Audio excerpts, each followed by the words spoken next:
Hey everyone, welcome.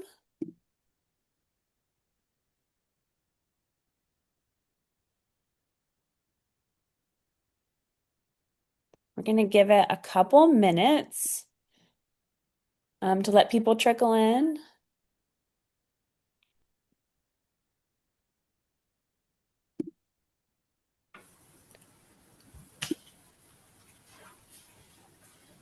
Great. And you are welcome to be on camera or off camera, whatever you would like to do. All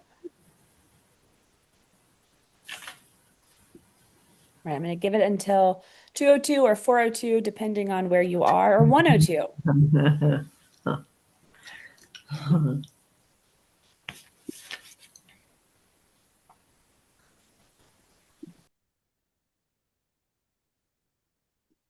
All right, we will jump in.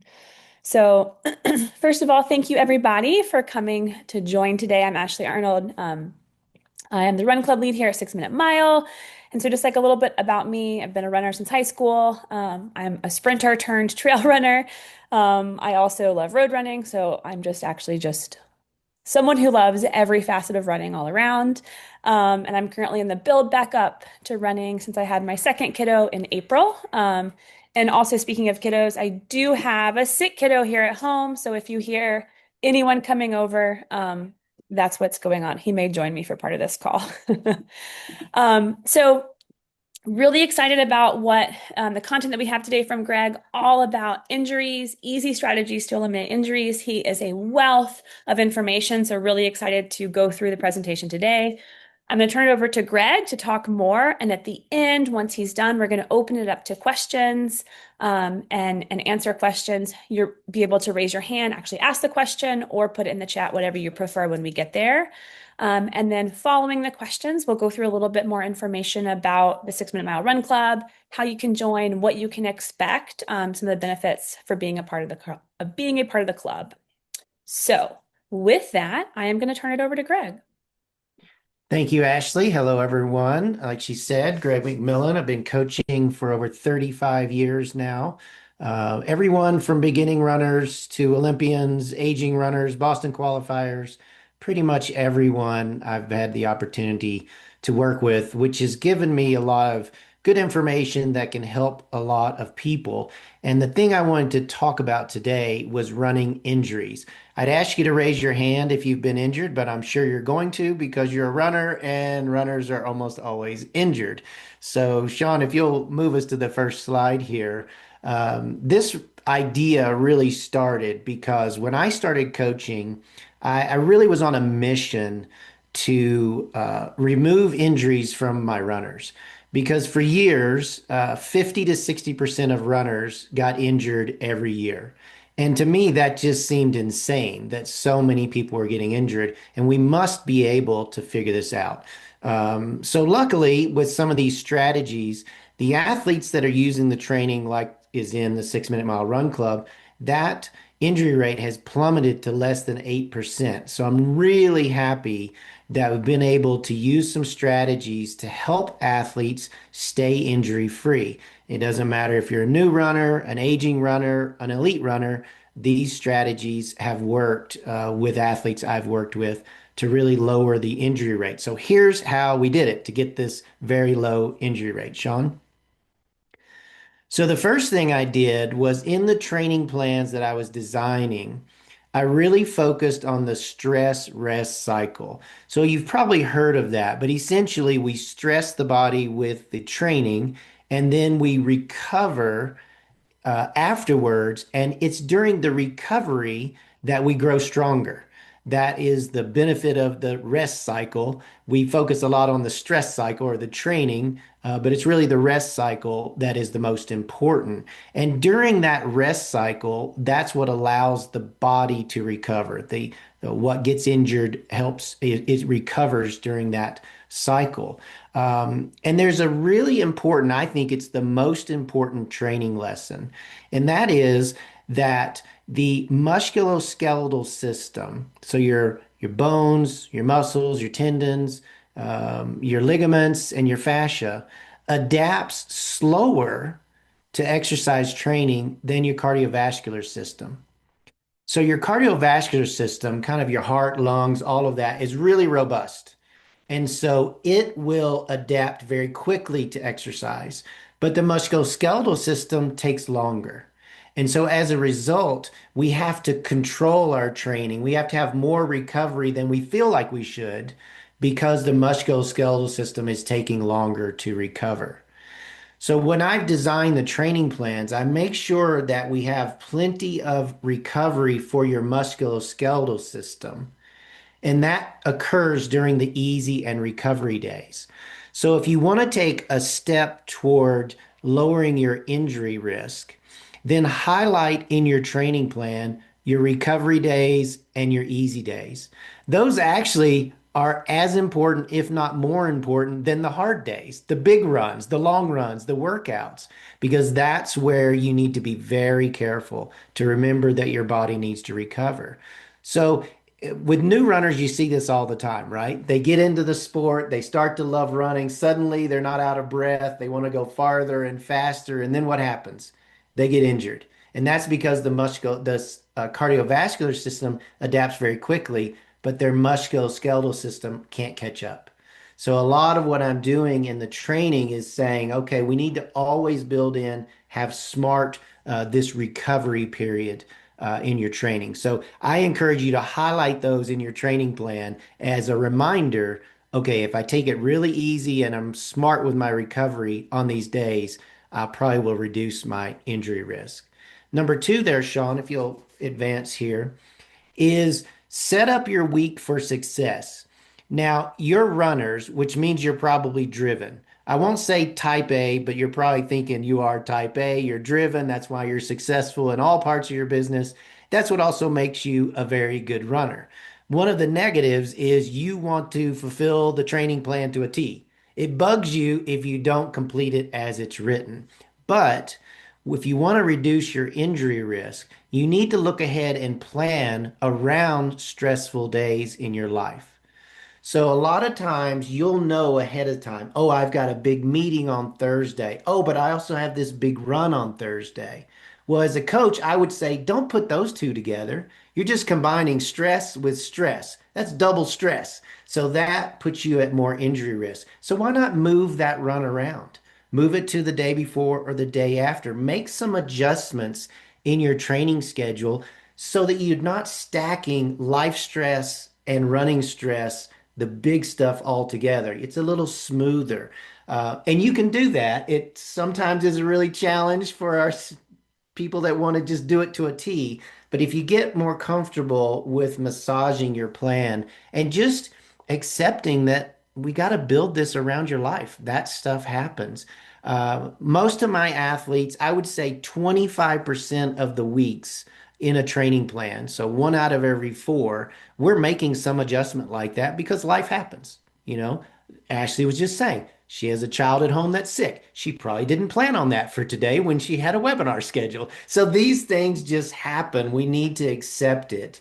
And so another action that you can take is before every week starts, think about where's my stress, not just training stress, but life stress, and make sure you're not stacking those together. You don't want a day that has big life stress and big training stress. That's kind of a recipe for your body not performing optimally, and that can be a challenge for you and set you up for an injury. So I always tell athletes, go ahead and pre-move things around. It's fine. You're getting the training in. It doesn't have to be completed exactly as it was originally written. Sean? Now, the next thing we have to do is you have to accept which runner showed up today. You will admit that some days you go for a run and you feel like Kipchoge. You feel like amazing, you're fast, it's effortless, you look amazing, you're probably going to pass everyone on your run. That's the person that showed up. But other times, it's the opposite. It's Eeyore. You don't feel good. You feel sluggish. You feel heavy. Nothing feels right. You wonder where your fit runner went that was just there yesterday. That is just the nature of being a human being and not a robot. You will wake up sometimes, and for no apparent reason, you just don't feel as good. So another strategy to reduce your injury risk is to adjust your training based on how you're feeling. So if you're going for a run and you don't feel good, then run the shorter, the minimum for the day, a slower pace. That's actually optimal training because you're tired. If you feel like Kipchoge, then yeah, you run the maximum. I always provide a range for every run. So if you're not feeling great, just do the minimum. That's fine. If you feel great, do the maximum. But that ability to slide between minimum and maximum is a great way for you to respect how your body is feeling. This again can be a challenge for goal-driven runners because you see what's written on the page and you want to do the maximum. Running sometimes is counterintuitive. Farther and faster is not always better. Sometimes shorter and slower is better for you on that day. When you get really comfortable with making those adjustments, then again, you're respecting your body. Your body is saying, I need more recovery. If we under recover that body, then you raise your injury risk. So I work a lot with athletes to say, how did you feel today? Make sure you adjust if you don't feel great today, and that makes the training optimal based on how you're feeling. Hopefully that makes sense. So I encourage you as you start to do your runs, think, how do I feel today? If I don't feel good, I'll go for shorter and slower. If I feel great, I'll go longer and faster. That's why a range in training plans, I think, is a really good setup. Okay, Sean?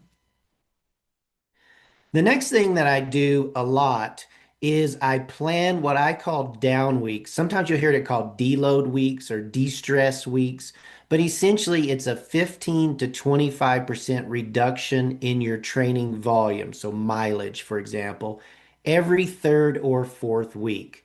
And the reason is, again, our cardiovascular system can advance, it can adapt very quickly, but our musculoskeletal system is playing catch up all the time. Can I catch up to this you running faster and farther? So if we give it just a little extra recovery time with this down week, what I find is all of those parts of the body that are kind of on edge, they're moving toward an injury, dysfunction, they're able to recover, recharge, and be ready for the next 2 or 3 or 4 weeks of training. So I really put this idea of down weeks every third or fourth week is something you can plan in your training. And remember, it fits into the idea the musculoskeletal system just doesn't adapt quite as fast as our cardiovascular system. We need to respect that. These down weeks are really important. So as you look ahead at your training, I would say mark every third, fourth week and say, okay, I'm going to do a reduction on this week. If you're injured a lot, then every third week is good. If you don't have that many injuries, then every fourth week. But even for my athletes who seem to never get injured, I still put those down weeks in because I never want the musculoskeletal system to get over fatigued and lead toward an injury, an interruption in training. The down weeks have been a real big part of lowering the injury rate for runners. Next. The next thing is I'm going to say stretching, though I think we say mobility more now. And people think of mobility or stretching or flexibility as the idea that you're trying to lengthen the tissues. But ultimately, I find that mobility work is really the best diagnostic tool for catching injuries early. Because the way the injury pathway works is you get tight in an area that is being overstressed. That is the body trying to protect that area. So it is causing tightness. That tightness then leads to more dysfunctional movement, which then leads to aches and pains, which we as runners we ignore, right? We say, "Oh, it'll be better tomorrow." And we keep running on it. And then eventually we have to, give up and say we have an injury.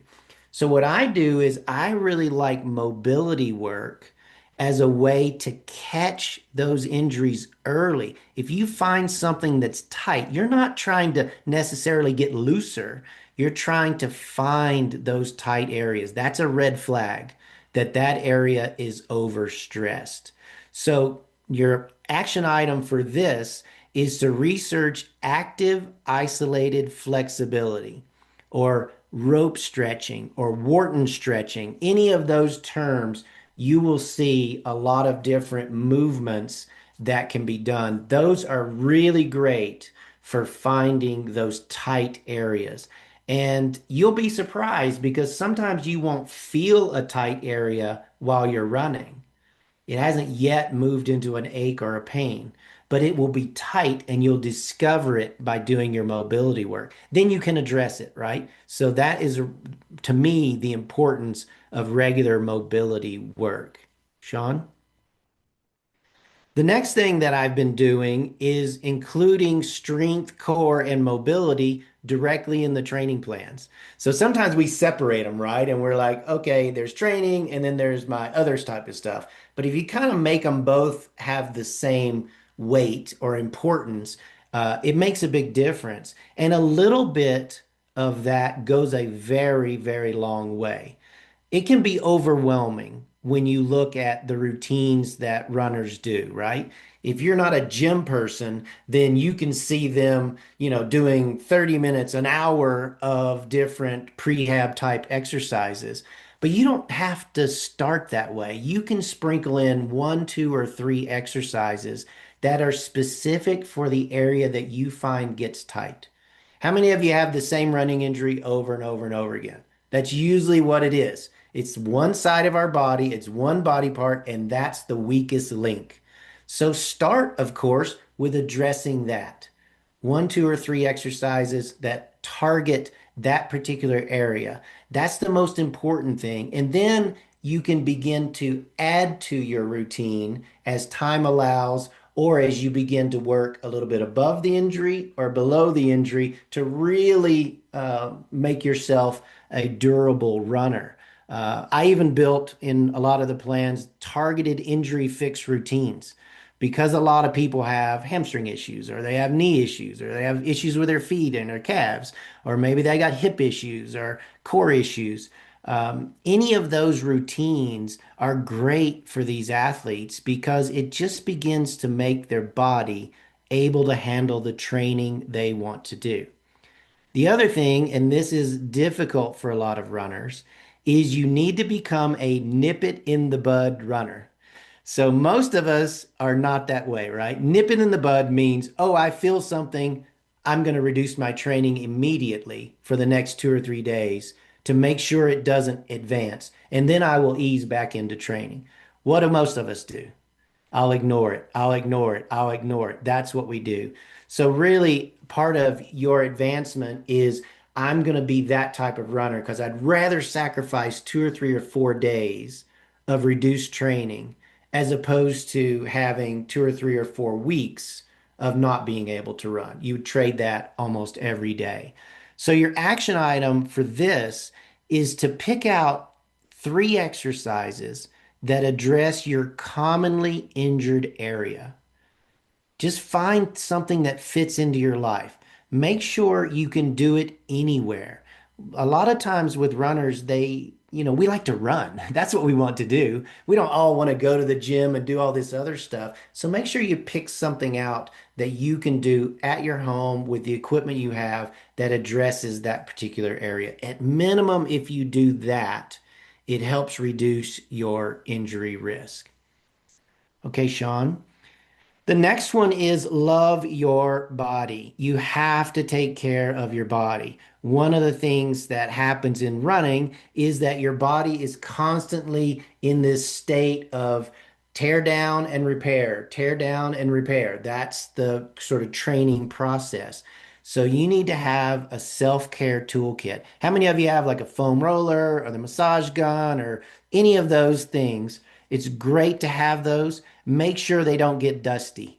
Pull them out, use them, have them beside you at all times. At my desk, I can look to the right and I can look to the left, and you will find self-care tools for runners. So make sure you are using those. Get into a habit of using those.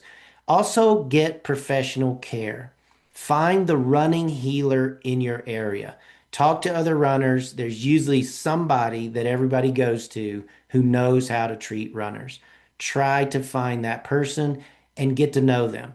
Schedule sessions. The more they know you, the more invested they'll be in your success. And the more when something pops up and you need to get in for a quick treatment, they will, they'll move their calendar to allow you to get in. It's a really easy investment in yourself to stay injury free. I know when I have been injured, I would have paid $10,000 to not be injured. So it's really easy to, dole out $100 for a massage or whatever every week or two. That's a small investment for staying injury free.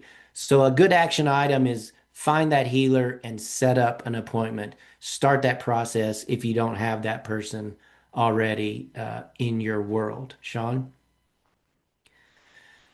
So I've approached this sort of attacking this injury bug in as two prongs. The first is injuries come from your training.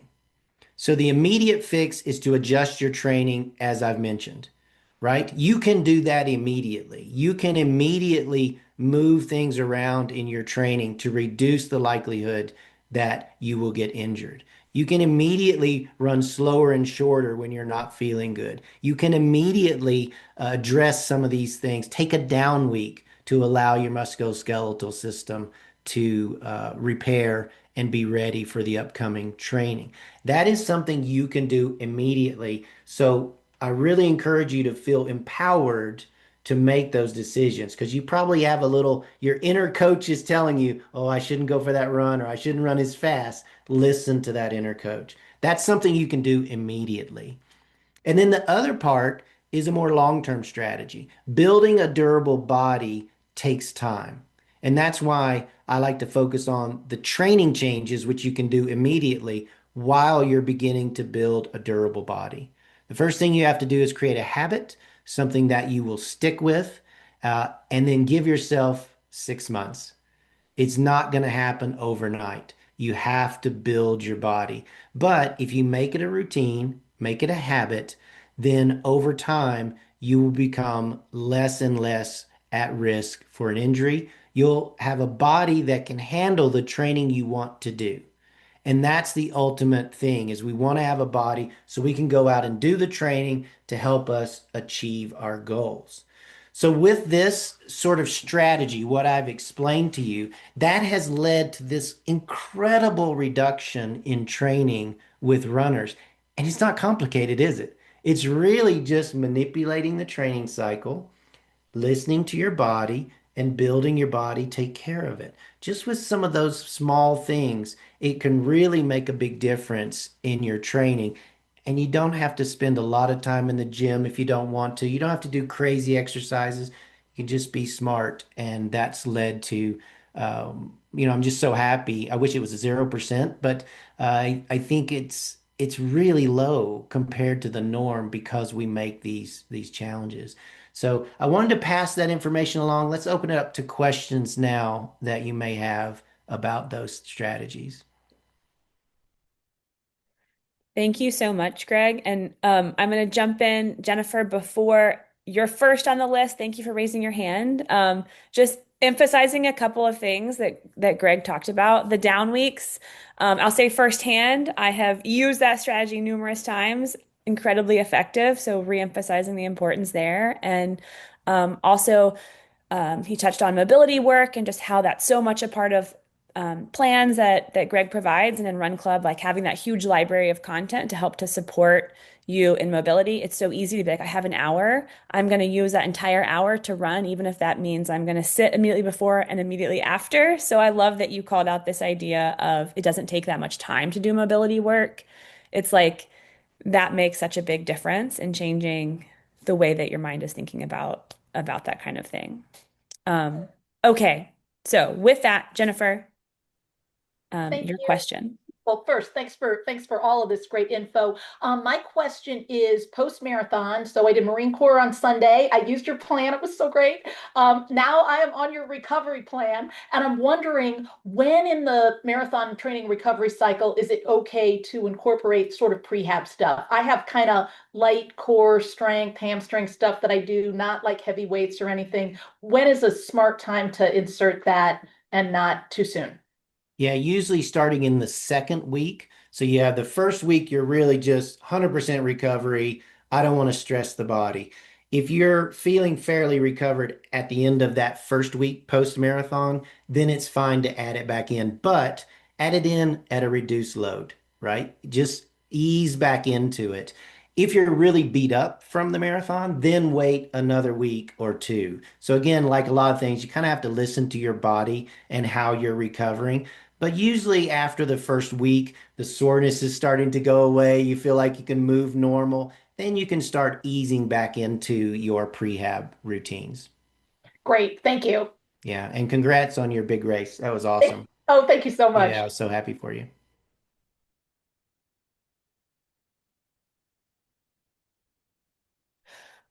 Okay, Greg, how would you apply some of these principles, not just with injuries, but thinking about getting sick? I know we're heading into cold and flu season. We've had a bit of a cough and cold over here. Curious what your thoughts are there. Yeah, there's a process you need to use when illness strikes, right? So when illness first starts, then that's where you have to be the most careful. You have to reduce your training load, usually to zero. So you can allow all the energy of your body to fight whatever is happening. So that's usually 1, 2, or 3 days when you first feel ill and you're feeling kind of your worst. Then after 3 or 4 days, usually you still don't feel great, but you're starting to feel better. Then light running during that period is actually a boost to your immune system. It actually helps it. So usually when somebody is ill, the first 2 or 3 days are like, okay, let's take a pause in the training. Let's recover. Let's focus on getting well. And then we use 2 or 3 days later when you start to feel better with some very light runs, maybe 10 to 20 minutes, just to get the blood moving, feel like a runner again. That helps boost the immune system. The worst thing you can do is to keep training hard as your body is fighting something. That's what extends the illness, the effect of the illness. So again, just be smart, take a couple of days down. It's fine. You're not going to lose all your fitness and then ease back into training.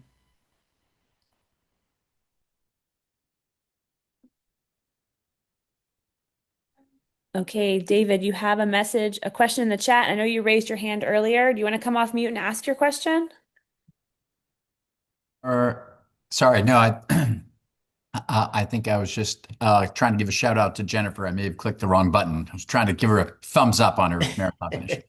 Um, no, it resonated with me, Greg. My left hamstring has keeps getting tweaked year after year after year, it seems.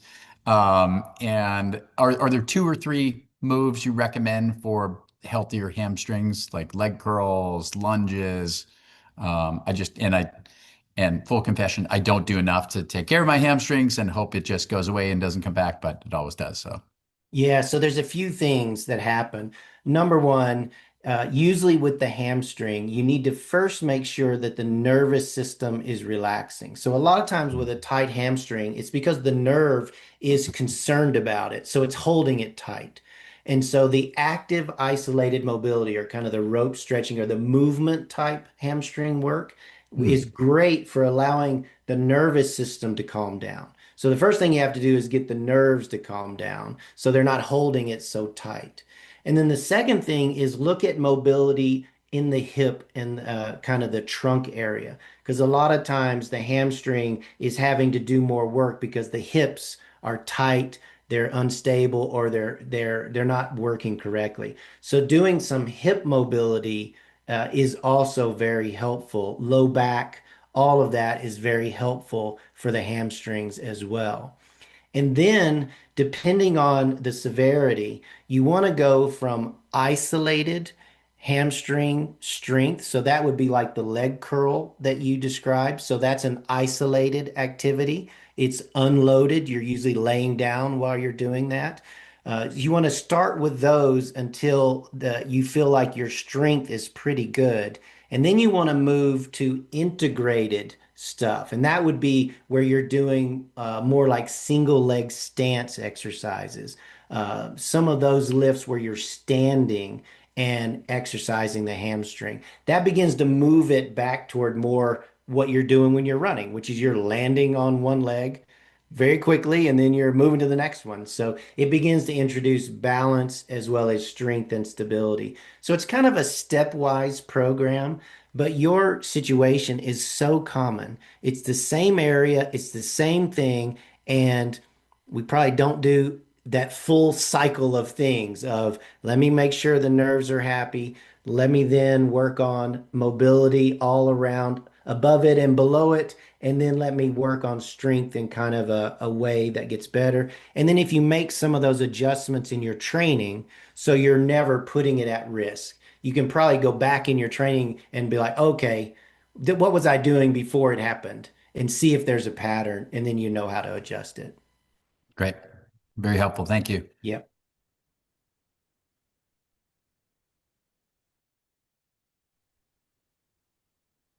Any other questions from the group?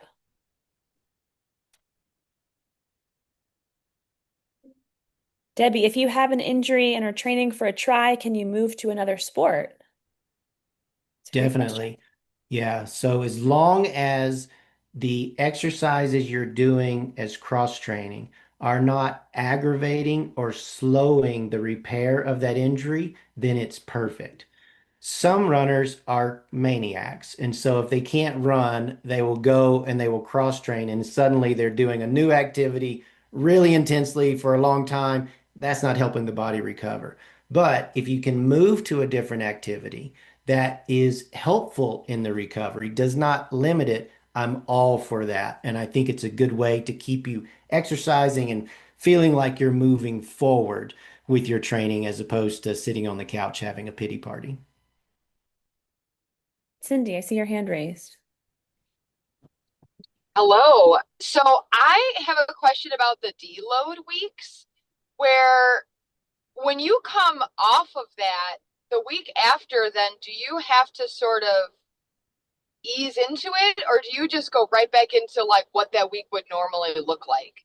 And It's that I you. guess that's where I always struggle when I try to reduce and then get back to it. I feel like I need to ease back into it. Yeah, if you feel that way, you should definitely ease back into it. Most people, they can go right back to their regular load. They've only come down 15 to 25%, and it's not a big jump for them. But if you feel it is, then ease into it. Make sure you're very careful in the first 3 or 4 days of returning to your normal training load. Again, it's a little bit specific to how you feel, but that's a case of listening to your inner coach. Your inner coach is saying, that's too big of a jump when I come back. So don't do it, right?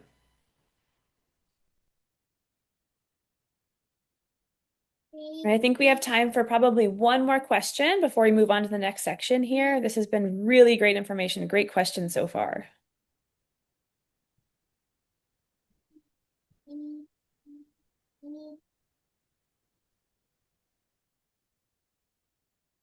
Okay, if no one has a question, I'm going to ask another one. And that is, Greg, just like in all of your experience, because you have so much experience coaching so many different types of athletes, what has been sort of like the hardest injury that you've worked with that someone has, that you've seen like reoccurring or kind of like the hardest thing for someone to get over? Plantar fascia is definitely one that I hate when people get Mm-hmm. because it doesn't respond consistently to the same treatment. What works for one person will cure them in one session, and then another person, they struggle for a year. So it seems to be this weird injury that it's really individual and it leaves the runner searching, right? Like, why can't I get this better? My friend did this and it worked. So they have to go through a lot of different treatments. So the plantar fascia is the one that I really get worried about. Something like David's with the hamstring, I'm like, no problem. I know if we do this, it's going to get better. It'll be fine.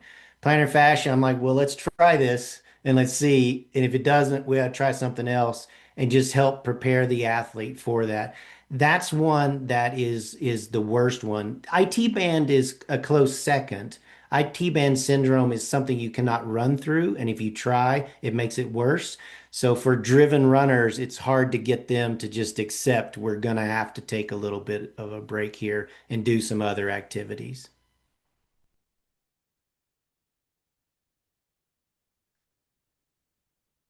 I think Ashley's dealing with a baby who's, yeah, there we go. This is Soren. He'll be here for the next section. Okay. With that, just one more call for questions. If there is anything that you want to ask, but you're kind of afraid to ask, and you also don't have to ask it here, if you want to send something via email, something comes to you after this, you're welcome to do that as well. Okay. Sean, do you want to share your screen again? I want to say huge thank you, Greg, for going through this information. Um, it's incredibly helpful having your knowledge, and that is a huge part of the 6 Minute Mile Run Club. So what is it? How do you join it?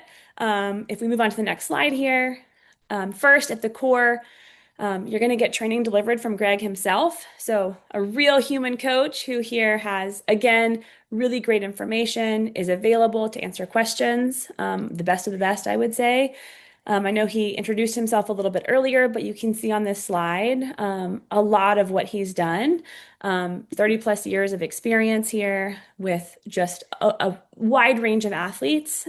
One of the best distance coaches, arguably, in the country. So at its core, that's a huge thing. In addition to this training and support from Greg, we've built the 6 Minute Mile Run Club to really be a community of real runners. All of the camaraderie, accountability, and authenticity that actually helps us to stay consistent and to get stronger and faster, and to really do that together. Even if we're all across the country, in Boston, in LA, in Colorado, Montana, wherever you are, you can run with people when you're connecting with them virtually. You find people that you can ask questions to. Many of us like to talk about running. We may find that those around us don't want to talk about running quite as much as we do. And so Run Club definitely offers a place. Oh, you want to see right here? Yes. There you go. I don't see right there. Yeah. There's all the people in the meeting. Hi. Run Club really offers a place for us to do that. Part of the way that we do that, we have a community forum and final surge where the training is delivered. We also have 12 plus webinars a year. So those are going to be opportunities where you're going to get really great information from coaches, from physical therapists, nutritionists, pros, a myriad of professionals. And you'll be able to ask questions and kind of like talk together during those webinars.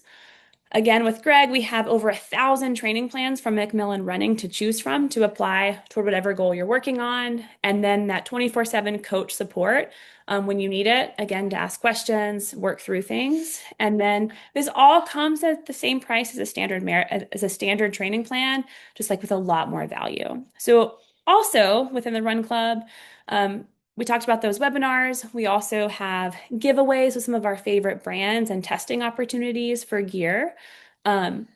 Race access is another big one. So thinking about potentially sold out races or other favorite events that we have, offering bibs to our Run Club participants is another really cool perk. And in real life meetups, which is really exciting all across the country. And then milestones for birthdays, for reaching goals and other types of member rewards. So really cool things. What we really want to do with 6 Minute Mile Run Club is, again, to build this incredible community and then also help to support each other to reach our goals together and not run through illness. We have a cold over here. This is why I asked that, because I really, really wanted to.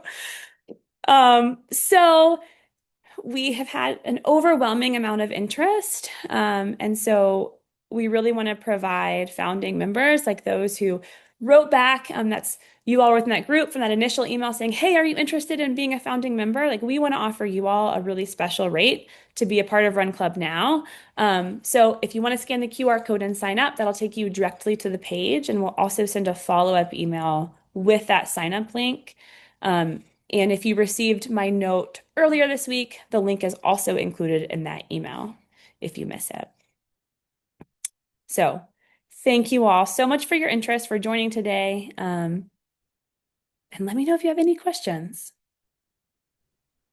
Thank you. Take care. Thank you. Feel better. All right. Bye, everybody.